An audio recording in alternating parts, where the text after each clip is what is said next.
Sim, sim, muito bom dia, muito boa quinta-feira, tá no ar o Refil. Hoje é dia 22 de janeiro de 2026, estamos quase lá. Quem ainda não se organizou tá fazendo errado. Porque o final de semana tá aí, a gente vai poder botar a perna pra cima e tomar mais um torrão na praia. Mas ainda não chegamos lá, ainda temos que vencer o dia de hoje e o dia amanhã. E fica muito mais fácil quando a gente tem conteúdo na cachola. No programa de hoje, a gente vai falar sobre a Groenlândia, mas não sobre o assunto geopolítica. Nós vamos falar sobre o nome Groenlândia. Quem escutou o programa de ontem, né? Eu disse que eu sempre falei errado, eu sempre falei Groenlândia. E eu fui atrás e tem uma explicação para ter um N ali. Então a gente vai falar disso, vai ser rapidinho. Depois a gente entra nos assuntos aprofundados. Primeiro, a gente vai falar sobre audiolivros. Será que ouvir livros é o mesmo que ler livros? Eu tava dando uma lida na entrevista da rainha Camila, lá da Inglaterra, e ela tem uma opinião sobre esse assunto e eu achei curioso dividir com vocês. Depois, ainda no assunto literatura, a gente vai falar sobre por que tantos escritores também são atletas. Vários são maratonistas, nadadores, caminhadores. Deve ter alguma coisa que os conecta aí. E para fechar, tem alguns dados de assédio em aplicativos de transporte que levantaram uma pergunta bastante incômoda para essa galera aí. As plataformas são responsáveis pelo comportamento dos motoristas? Quero saber a sua opinião nos comentários. Mas primeiro, deixa eu fazer o refil do meu café.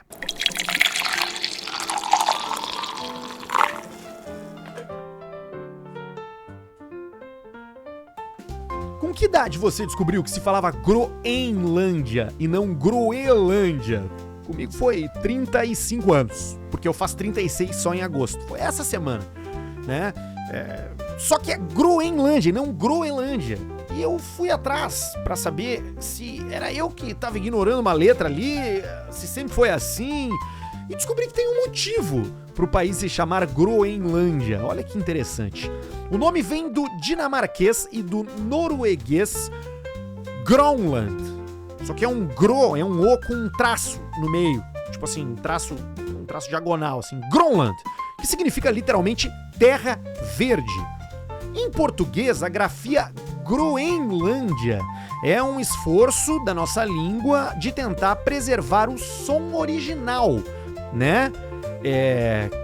Juntando o O e o E para tentar replicar o som desse O norueguês com um diagonal no meio. Então é Groenland, Groenlândia. Já em inglês, o nome virou Greenland, que é a tradução literal para terra verde. E aí que tem uma parte que é muito interessante, que ela é marqueteira. Porque assim, segundo registros históricos, o nome teria sido escolhido pelo Eric, o Vermelho, que foi o cara que descobriu a Groenlândia, né? E chamou ela de Groenland, terra verde, para atrair colonos, para atrair pessoas até lá, porque a única coisa que não tem lá é verde. Tem muito branco, muito cinza e muito marrom. É um lugar meio inóspito, né? Tipo uma estratégia de marketing mesmo. É um nome bonito pra vender melhor, né? Porque o nome honesto não venderia. Vamos lá. O nome honesto seria Terra Gelada ou Terra de Gelo, que é o nome da Iceland, país que fica ali perto, a Islândia, que essa sim tem muito mais verde, vulcões e coisas legais pra fazer. Bom, não sei se você achou interessante, mas eu achei. Eu fiquei bem curioso pra saber por que era Groenlândia. E agora todo mundo sabe. Vamos tocar o programa, que os assuntos de hoje estão muito bons. Começando com esse papo de audiolivros e livros de verdade, né? O que você acha? Me diz aí, ouvir um audiolivro é o mesmo que ler? Nessa semana aí, a rainha Camila falou, numa entrevista lá, sobre uma campanha de incentivo à leitura, que audiobooks contam sim como leitura. E ó, o mercado concorda cada vez mais com ela. Os números de venda ajudam a explicar, tá? A receita dos audiolivros lá no Reino Unido, que é o país da rainha Camila, né? Cresceu quase 30% em 2025. E pesquisas mostram que 37% de crianças e jovens dizem que ouvir audiolivros os incentivou a ler mais livros impressos. Entre adultos, o áudio também cumpre um papel curioso. mais homens ouvem livros do que leem livros, ajudando a reduzir um antigo desequilíbrio de gênero, né? Porque, historicamente, as mulheres sempre leram mais do que os homens. Do ponto de vista cognitivo, a ciência mostra que a compreensão de texto e a aquisição de vocabulário são bastante semelhantes entre a leitura e a escuta, especialmente quando a pessoa está atenta, né? Mas é claro que nem tudo são flores, porque ouvir não exige o mesmo esforço do que ler. Ou exige um esforço diferente, porque quando o audiolivro fica tocando lá e a tua mente vai pra sei lá onde, né? Quando você para de prestar atenção naquilo que tá tocando, aí é óbvio que o ganho desaba. Além disso, a leitura silenciosa fortalece habilidades específicas, como o foco prolongado, a interpretação visual, a memória de longo prazo, coisas que o áudio estimula muito menos. Ainda assim, o impacto emocional do áudio é gigantesco. Mais da metade dos ouvintes dizem que os audiolivros ajudam a reduzir estresse e ansiedade. E muitos relatam um vínculo maior com a história graças à narração, porque tem esse fator também. O tom de voz, o ritmo, a emoção que o narrador coloca em cada palavra, em cada frase. E não por acaso, as editoras investem cada vez mais em produções sofisticadas, com autores narrando as próprias memórias ou elencos de cinema dando voz aos personagens. Quer saber o que eu acho? Bom, eu acho ótimo que as pessoas se conectem com histórias, certo? Seja por áudio, seja por papel. Se o objetivo é esse, e se ele é alcançado escutando, puxa vida, é uma excelente opção para quem sente dificuldade com livro de papel, né? Agora, um dos principais benefícios que eu sinto ao ler livros de papel é justamente o exercício do foco, da paciência e da atenção, que é uma coisa que só vem com a fricção, com a exigência que o livro nos coloca, né? De ficar em silêncio, de procurar um ambiente calmo. Então, assim, audiolivro eu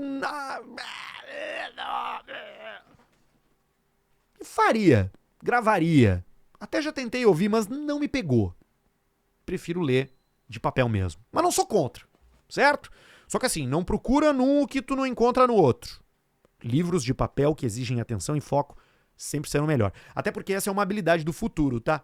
Você conseguir parar por alguns minutos e focar numa atividade, é pouca gente que consegue. Então, quando algo é difícil, é raro, ele se torna mais valioso e também se torna uma vantagem competitiva. Vamos pro próximo assunto.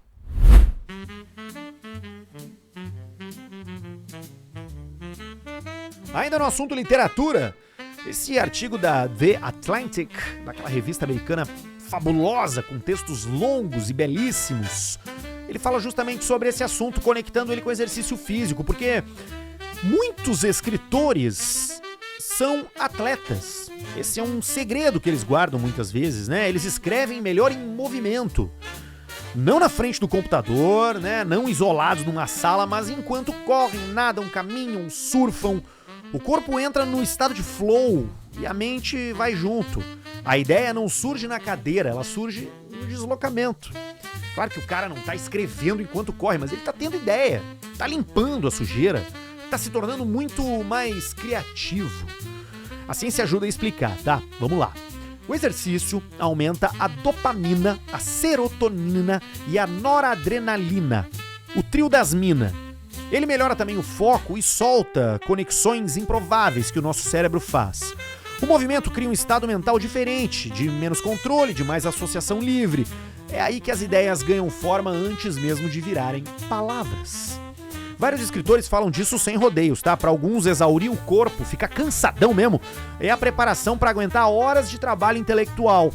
Para outros, esperar uma onda no mar com a sua pranchinha de surf é o mesmo gesto mental de esperar uma boa frase aparecer. O corpo ocupa a ansiedade e a criatividade, ó. Respira. Não é moda nova, tá? Isso é bem antigo. A Virginia Woolf gostava de caminhar. O Friedrich Nietzsche dizia que a vida sentada não prestava. E um dos meus autores favoritos, o japonês Haruki Murakami, corre pelo menos uma maratona por ano. São vários, tá? Escritores que tem essa vibe aí. O John Muir caminhava pra caramba. A George Carol Oates falou que quando ela corria, a mente voava junto com o corpo. Então, são hábitos complementares, né? O ponto central é que pensar não acontece só no cérebro. A cognição é corporal.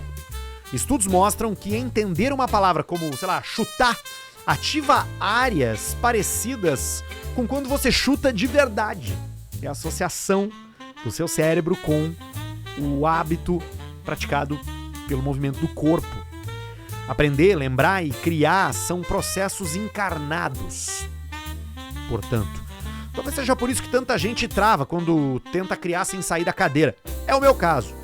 O movimento não é fuga do trabalho criativo, pelo menos pra mim. É parte dele, né? É tipo uma torção extra ali pra abrir a torneira, uma forcinha a mais, porque o corpo entra em fluxo e a mente acompanha.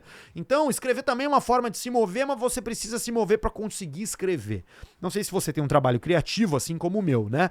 Mas, vá lá, daqui a pouco você tá ali travadão no seu trampo e dá aquela mexida no esqueleto, ajuda a dissolver as amarras e facilita o intelecto. Vamos pro último assunto do dia. Esse aqui é do New York Times, tá?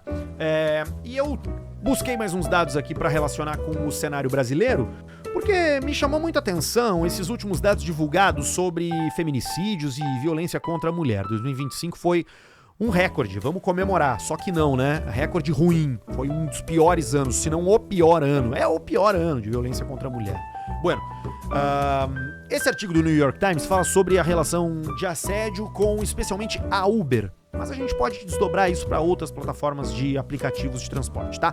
Porque o que acontece? A Uber tá sob uma pressão no mundo inteiro por causa do seu histórico de violência sexual em corridas. Nos Estados Unidos, investidores da empresa, políticos, né? Tem protesto rolando, todo mundo pedindo mais transparência e responsabilização da empresa, né? Para que eles deixem de proteger passageiros e motoristas e passem a proteger passageiros e motoristas. Você já vai entender o porquê dessa dualidade que parece meio paradoxal. Bom, eu procurei algumas reportagens, tá? Da Uber nesse assunto e mostra que entre 2017 e 2022 a Uber recebeu uma média de agressão, de denúncia de agressão ou abuso sexual a cada 8 minutos. Ou seja, é muita coisa, tá? Essas reportagens também mostram que os executivos da Uber tinham conhecimento da escala do problema. Segundo as investigações aqui do New York Times, a empresa priorizou a expansão e o crescimento em vez de medidas duras de prevenção. Aqui no Brasil é bem parecido, tá? Um levantamento feito por vários institutos aqui, foram divulgados pelo Intercept, estudos feitos com mais de 1.000 mulheres entrevistadas, né? Indicou que 97% das mulheres relatam terem passado por algum tipo de assédio em algum momento usando essas plataformas. Uber, 99%, aqui entra táxi também, tá? Então assim, o negócio é globalizado mesmo. A Uber responde dizendo que 99,9% das corridas acontecem sem incidentes, que já publicou relatórios de segurança e que seus motoristas são prestadores independentes e não funcionários. Ou seja, a empresa não tem responsabilidade sobre as suas condutas. E aí é que eu preciso discordar da Uber. Eu discordo concordando. Eu concordo que esse é um modelo de trabalho novíssimo. Eles não são funcionários de fato. Assim como eu fui funcionário da RBS, assim como você é funcionário aí da empresa que você trabalha, não tem carteira assinada. Mas, bicho, o cara tá chamando um Uber. O carro que chega é um Uber. O motorista é motorista da Uber. Ele ganha a nota, paga e o dinheiro vai pra Uber. Então, por mais que a pessoa não seja funcionária, ela precisa sim responder pela atitude dos seus parceiros. Até porque esse é o tipo de denúncia que faria eu, dono da plataforma, eliminar o sujeito do meu aplicativo. Então, assim, tem uma questão muito grande na mesa. Até onde vai a responsabilidade das plataformas digitais sobre o que acontece no mundo real? Porque, assim, a Uber presta um serviço de transporte. Só que à medida que aplicativos assumem funções de serviços públicos, cresce a cobrança para que eles assumam também os deveres. E isso deveria se desdobrar para todos eles. Então, se você for da Uber e estiver me ouvindo aí, pode mandar esse episódio do Refil aqui pro teu chefe. Quero saber o que ele tem a dizer.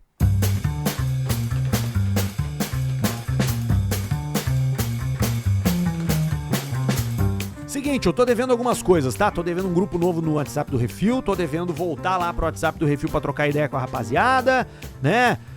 Então, assim, vai rolar. Me dê um tempo. Eu ainda tô arrumando um monte de coisa que eu tenho que fazer aqui pra esse ano de 2026, tá? Mas vai rolar. Então, assim, não tá dando pra entrar no grupo nesse momento. Tá lotado mesmo. São 1.025 pessoas que eu sou grato demais por essa comunidade que se forma ao redor do nosso querido Refilzinho. Bom, se você tá aqui, você também pode abrir o YouTube aí, né? E se já não tiver aberto, e se inscrever no canal, dar um joinha, deixar um comentário bacana. Agora, se você estiver sem vídeo, compartilha o episódio. Pô, não custa nada, vai lá, ó. Tira o telefone do bolso, isso, boa. Arrasta ali embaixo, boa. Botãozinho de compartilhar, que é aquela caixinha com uma flechinha aí, boa. Isso, compartilhar nos stories, beleza? Valeu, muito obrigado, tá? A gente se vê amanhã, às 6 da manhã, pra dar o sextou do Refil. Beijo, fui.